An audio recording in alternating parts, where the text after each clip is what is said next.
হঠাৎ উত্তপ্ত press club, sound grenade নিক্ষেপ পুলিশের ব্যারিকেড ভেঙে মিছিল নিয়ে সচিবালয়ে প্রবেশের চেষ্টা করে বেসরকারি শিক্ষক নিবন্ধন ও প্রত্যয়ন কর্তৃপক্ষের এনটিআরসি-এ নিয়োগ প্রত্যাশীরা। এ সময় পরিস্থিতি নিয়ন্ত্রণ করতে পুলিশ 5টির বেশি সাউন্ড গ্রেনেড নিক্ষেপ করে। তবে আন্দোলনকারীরা ব্যারিকেডের সামনে অবস্থান ধরে রেখেছেন।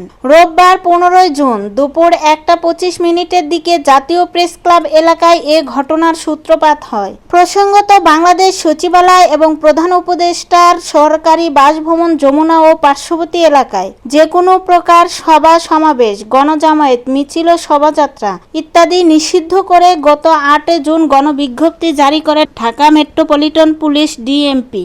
গণবিজ্ঞপ্তিতে বলা হয়, এত দ্বারা সর্বসাধারণের অবগতির জন্য জানানো যাচ্ছে যে জনশৃঙ্খলা এবং প্রধান উপদেষ্টার নিরাপত্তা রক্ষার স্বার্থে ঢাকা মেট্রোপলিটন পুলিশ অর্ডিন্যান্সের 29 ধারায় অর্পিত ক্ষমতা বলে আগামী 9 জুন সোমবার হতে পরবর্তী নির্দেশ না দেওয়া পর্যন্ত বাংলাদেশ সচিবালয় এবং উপদেষ্টার সরকারি বাসভবন যমুনা ও পার্শ্ববর্তী এলাকায় যে কোনো প্রকার সভা সমাবেশ, গণজামায়াত, মিছিল ও শোভাযাত্রা ইত্যাদি নিষিদ্ধ করা হলো।